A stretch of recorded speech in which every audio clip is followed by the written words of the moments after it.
डिंगरहेड़ी double rape और double murder मामले में कोर्ट के फैसले से संतुष्ट नहीं पीड़ित परिवार। 6 आरोपियों को बरी किए जाने से नाखुश है परिवार। सीबीआई स्पेशल कोर्ट के फैसले को हाई कोर्ट में पीड़ित परिवार देगा चुनौती। कोर्ट ने 6 आरोपियों को किया है बरी, 4 को सुनाई है फांसी की सजा। खरखौदा में सीएम सैनी ने की विजय संकल्प रैली, मंच से कांग्रेस पर जमकर बरसे सैनी। कहा, कांग्रेस राज में जमीन से लेकर पाताल तक हुए घोटाले, अब झूठ बोलकर कांग्रेस मांग रही वोट। जेजेपी प्रत्याशी राहुल फाजिलपुरिया ने तेज किया चुनाव प्रचार। नूहू, फिरोजपुर, झिरका, पुन्हाना और तावड़ू में बने कार्यालयों का किया उद्घाटन। कहा, एक सामान्य परिवार से आता हूं, इसलिए जनता की परेशानियां अच्छे से समझता हूं। हरियाणा में गुरमत समागम के दौरान गुरु ग्रंथ साहिब के प्रकाश स्थान की चेकिंग पर विवाद। एसजीपीसी ने जताया ऐतराज। धामी बोले, गुरु ग्रंथ साहिब का सत्कार और मर्यादा सिखों के लिए सबसे पहले। सीएम नायब सैनी के पहुंचने से पहले सुरक्षा कर्मियों ने की थी चेकिंग। सोनीपत लोकसभा सीट से जेजेपी उम्मीदवार भूपेंद्र मलिक और करनाल से उम्मीदवार देवेंद्र कादयान ने भरा नामांकन। पूर्व डिप्टी सीएम दुष्यंत चौटाला और दिग्विजय चौटाला नामांकन के दौरान रहे मौजूद। किसानों के रेल रोको आंदोलन का आज 18वां दिन। आंदोलन के चलते अब तक 2000 से ज्यादा ट्रेनें प्रभावित। मेल एक्सप्रेस और पैसेंजर ट्रेनों को मिलाकर 1154 गाड़ियां की जा चुकी है रद्द।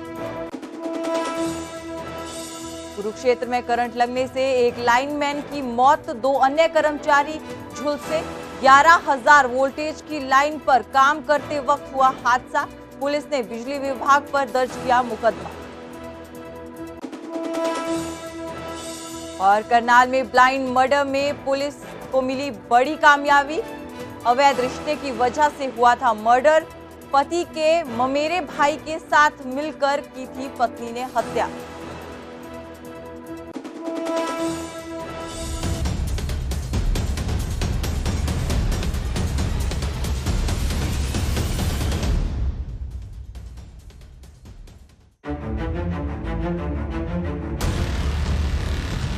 ਉਹ ਚਿਹਰੇ ਜੋ ਜਾਣਦੇ ਨੇ ਪੰਜਾਬ ਦੀ ਨਬ, ਜੋ ਤੁਹਾਡੇ ਤੱਕ ਪਹੁੰਚਾਉਂਦੇ ਨੇ ਨਿਰਪੱਖ ਖਬਰਾਂ, ਜੋ ਹਿੰਮਤ ਰੱਖਦੇ ਨੇ ਸਵਾਲ ਪੁੱਛਣ ਦੀ, ਜਿਨ੍ਹਾਂ ਨੇ ਹਰ ਚੋਣਾਂ ਦੀ ਕਵਰੇਜ ਕੀਤੀ ਸਭ ਤੋਂ ਸਟੀਕ ਤੇ ਸਭ ਤੋਂ ਤੇਜ਼, ਜਿਨ੍ਹਾਂ ਤੇ ਪੰਜਾਬੀ ਕਰਦੇ ਨੇ ਭਰੋਸਾ। 24 ਦੀ ਚੋਣ ਅਖਾੜੇ 'ਚ ਵੀ ਅਸੀਂ ਤੁਹਾਡੇ ਭਰੋਸੇ ਤੇ ਉਤਰਾਂਗੇ ਖਰਾ। इलेक्शन मतलब न्यूज़ 18 पंजाब हरियाणा।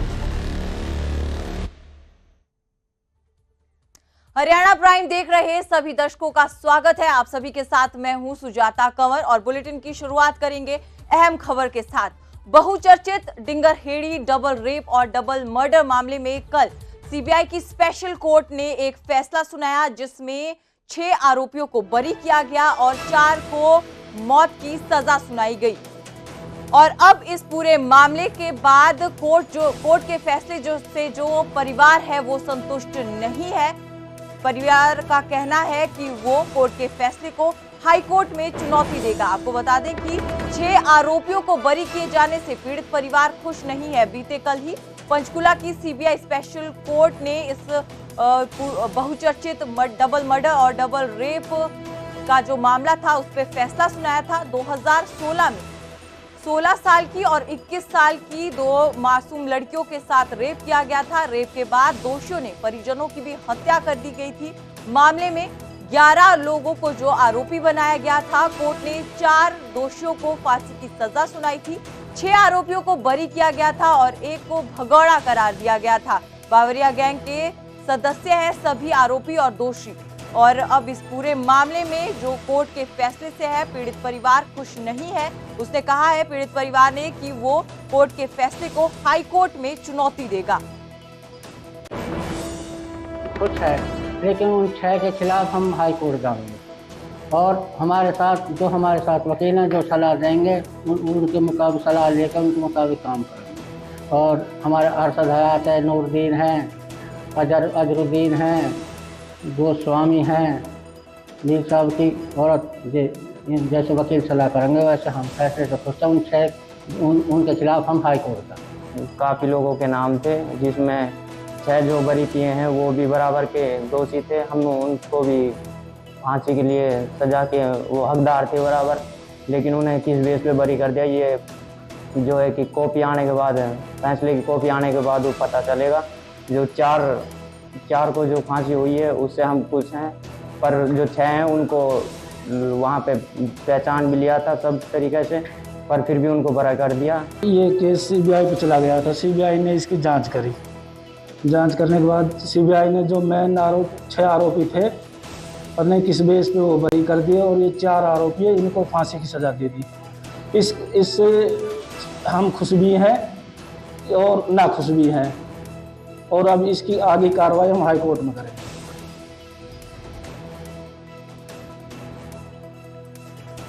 और खबर पर ज्यादा जानकारी देने के लिए हमारे सहयोगी कासिम खान हमारे साथ जुड़ चुके हैं। कासिम, परिवार से आपकी बात हो गई है, क्या कहना है परिवार वालों का, और जो फैसले की कॉपी का इंतजार किया जा रहा है वो कब तक आएगी? देखिए सुजाता, हम सबको को बता दें कि ये हरियाणा ही नहीं बल्कि देश का एक बहुत चर्चित कांड था। इसमें न केवल 2 सगी बहन के साथ रेप किया गया था, जिनमें एक लड़की नाबालिग थी, और 2 लोगों की निर्मम तरीके से हत्या कर दी गई थी। उसके बाद नूहू पुलिस ने मोहम्मदपुर अहीर गांव के आधा दर्जन के करीब जो आरोपी हैं उनको गिरफ्तार किया गया था। लेकिन कुछ दिन बाद गुरुग्राम पुलिस ने एक बावरिया गैंग के लोगों को पकड़ा और कहा गया कि मोहम्मदपुर अहीर के लोग निर्दोष हैं और इस बावरिया गैंग के लोगों ने ये हत्याकांड और ये रेप की घटना को अंजाम दिया गया है। तो लगातार जो पीड़ित परिवार है वो इस मामले में अपनी पैरवी कर रहा था। कोर्ट ने 6 लोग जो मोहम्मदपुर अहीर के थे, जिनको नूहू पुलिस ने गिरफ्तार किया गया था, उनको क्लीन चिट दे दी थी, उनको बरी कर दिया गया था। एक भगोड़ा घोषित हो गया था।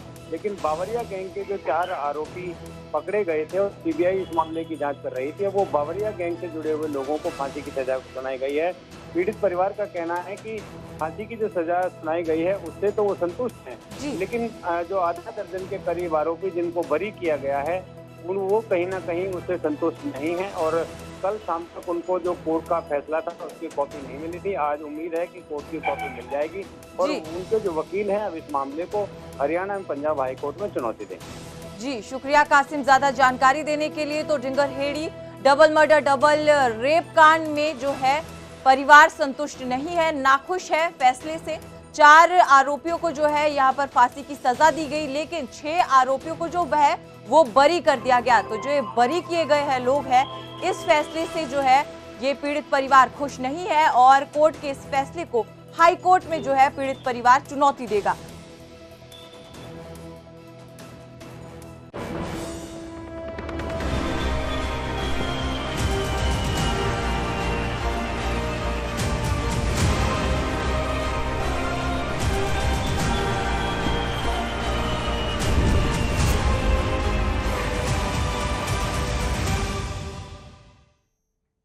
और अब रुक करेंगे हरियाणा की सियासत से जुड़ी हुई खबरों की तरफ।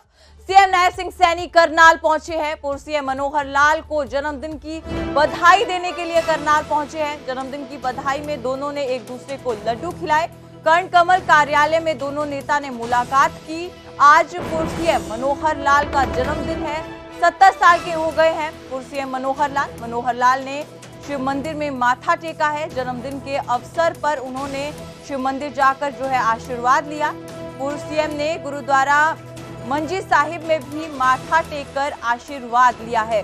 तो आपको हम तस्वीरें दिखा रहे हैं। सीएम नायब सैनी करनाल पहुंचे हैं, जहां पर उन्होंने पूर्व सीएम मनोहर लाल को जन्मदिन की बधाई दी है। दोनों ने एक दूसरे को लड्डू खिलाए और जन्मदिन की बधाई दी। और 70 साल के जो है वो पूर्व सीएम मनोहर लाल हो गए हैं।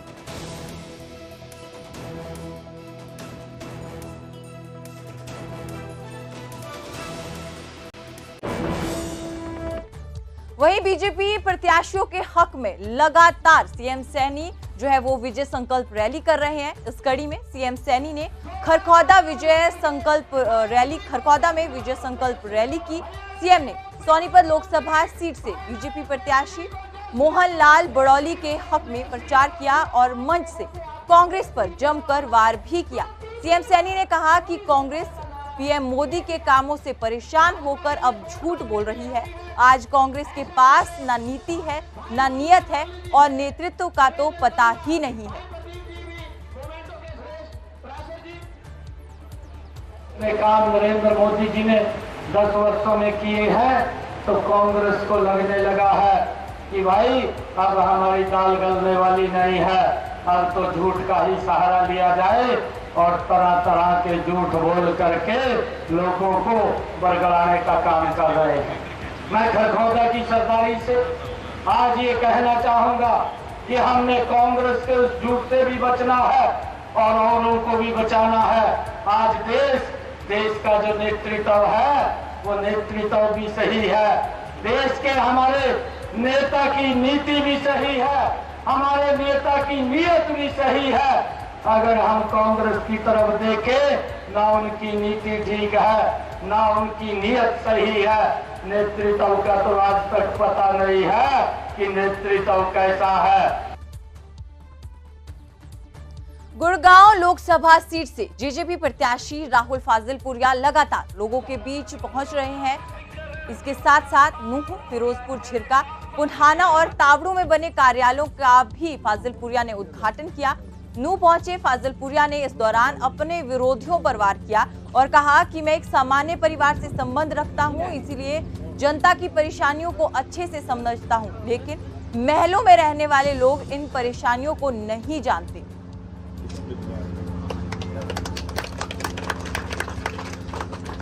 4 लाइन भी बनना चाहिए, पानी भी मिलना चाहिए, बच्चों को स्कूल भी मिलने चाहिए, अच्छे अस्पताल भी मिलने चाहिए। 75 साल हो गए देश को आजाद हुए, यहाँ पे कुछ भी नहीं है। मैं भी पूरे नूह में घूमा, मेवात में घूम रहा हूँ। अरे रोड तो छोड़ो, गांव के अंदर जाने के लिए दगड़े हैं जिनमें गाड़ियां भी नहीं जा सकती। तो ये सारी सरकार की कमी है और सरकार को हमने इतना मजबूत कर रखा है कि वो कुछ भी अपनी मनमर्जी कर रहे हैं और हम कुछ नहीं कर रहे। ये धोखा हमने भी बचपन से खाया है। हम भी बसों में लटक के गए, हमारे पास भी अच्छे स्कूल नहीं रहे। मैं भी उसी परिवार से हूँ, एक सामान्य परिवार से, गरीब परिवार से, तो मेरे को हर समस्या का अच्छे से पता है। राजा रजवाड़े हैं, बड़े जहाजों में घूमते हैं, बड़े महलों में रहते हैं, उनको इन समस्याओं का नहीं पता। समस्या उसे ही पता होगा जो इन समस्याओं से जूझ रहा है, क्योंकि मैं तो जंग जीत चुका हूँ। अब तो बदलाव की लड़ाई है, सब मिलके लड़ रहे हैं। देखेंगे अब जनता जीतती है या वो आगे 2 राजा रजवाड़ा वाले और बड़ी पार्टियां जीतती है। ये जनता की लड़ाई है, हम जनता के साथ लड़ रहे हैं। सामने वो रुख अगली अहम खबर का करेंगे। शराब कांड के सवाल पर पूर्व डिप्टी सीएम दुष्यंत चौटाला भड़के हैं। उन्होंने कहा कि एक ही जवाब मैं 4.5 साल से देता आ रहा हूं, जिसे जो भी जांच करवानी है वो करवा ले। वहीं बीजेपी के 400 पार के नारे पर भी दुष्यंत चौटाला ने वार किया। उन्होंने कहा कि 400 पार के नारे को छोड़कर मंगलसूत्र की बात जो है वो बीजेपी कर रही है, ये बीजेपी के डर को दिखाती है। वहीं पूर्व सीएम भूपेंद्र सिंह हुड्डा को भी दुष्यंत चौटाला ने निशाने पर लिया और कहा कि पुत्र मोह में भूपेंद्र सिंह हुड्डा ने कांग्रेस का सत्यानाश किया है।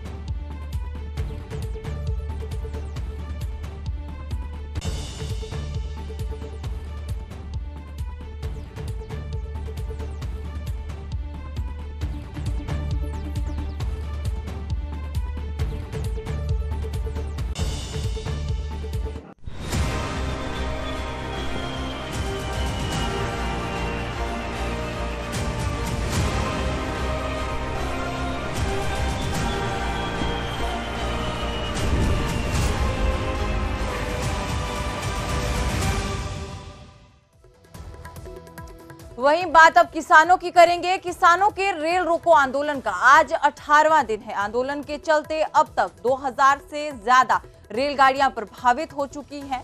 मेल एक्सप्रेस और पैसेंजर ट्रेनों की अगर बात करें तो इन्हें मिलाकर 1154 गाड़ियां रद्द की जा चुकी हैं। वहीं 228 ट्रेनों को शॉर्ट टर्मिनेट किया गया है। वहीं रेलवे प्रशासन ने 1000 से ज्यादा ट्रेनों के रूट बदले हैं। किसानों के आंदोलन के चलते अब तक रेलवे को करोड़ों रुपए का नुकसान हो चुका है। वहीं यात्री भी परेशान नजर आ रहे हैं। आंदोलन खत्म करने की जो है यात्रियों द्वारा अपील की जा रही है।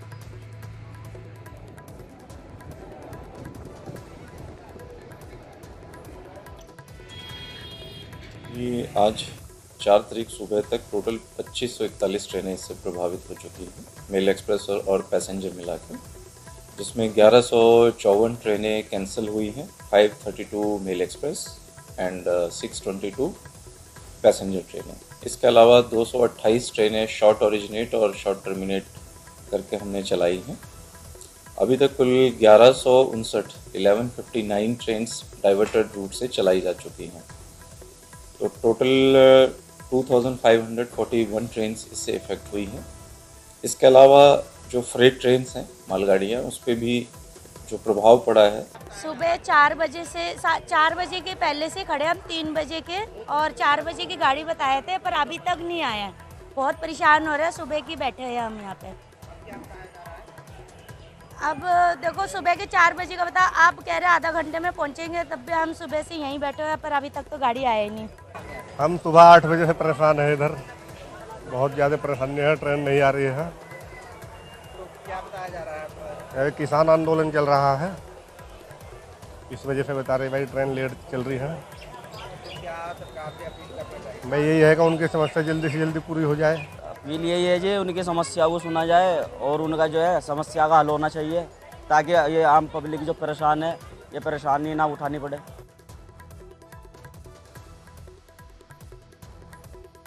उन्होंने नाम नहीं बताया, बिजली महकमे के खिलाफ।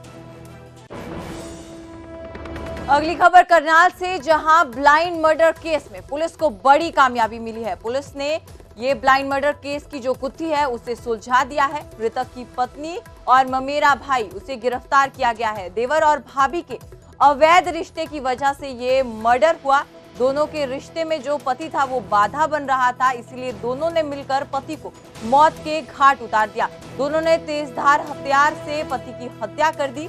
हत्या के बाद जो है शव को नहर के किनारे फेंक दिया। गौरतलब है कि ये पूरा मामला जलाला वीरान गांव का है, जहां बिट्टू की पत्नी का संबंध उसी के रिश्ते में लगने वाले भाई सोनू के साथ था। इस बात की भनक बिट्टू को जब लगी तो उसने इसका विरोध किया, लिहाजा इस रिश्ते की आड़ में वो आ गया, जिसके बाद देवर सोनू और भाभी ने मिलकर बिट्टू को मौत के घाट उतारने का प्लान बनाया। तो अब इस पूरे मामले में जो है देवर और भाभी जो है दोनों को गिरफ्तार कर लिया गया है। दोनों ने मिलकर पति की हत्या कर दी थी और इस गुत्थी को अब पुलिस ने सुलझा दिया है। साजिश इसका जो बिट्टू की पत्नी का अपने जो इसके रिश्तेदारी का इसका देवर लगता है, इससे कोई आपस में प्रेम प्रसंग होने की वजह से इनकी जो रिलेशनशिप हो गया था, जिससे नजदीकियां ज्यादा होने की वजह से इसको रास्ते से खत्म करने की इरादे से इन्होंने इसको किस चीज का इस्तेमाल किया गया सर? इन्हें कोई तेजधार हथियार का इस्तेमाल किया। जांच चल रही है। हाँ, तफ्तीश जारी है। और बॉडी सर नहर पे कैसे पहुंची? नहर के नजदीक क्या किया था इन्होंने? वहाँ पे जाके मारा है, कैसे हुआ? हाँ, नहर के नजदीक उसको लेकर गए थे। परिवार में ये जो ये सोनू है, इसके मामा का लड़का है, पिछले 10-12 साल से आना जाना रहता है और ये अभी भी आया हुआ था। दोनों ये सब मजदूरी करते हैं, परिवार में एक ही परिवार में रहते हैं और विश्वास था आपस में, और इसके लिए वहाँ पर गए थे कुछ खाने पीने का बहाना बना के। तो वहाँ इसको उस विश्वास में लेकर बैठे हुए वार कर दिया, जो अभी इसकी पूछताछ में सामने आया है और इसके बारे में तफ्तीश जारी है।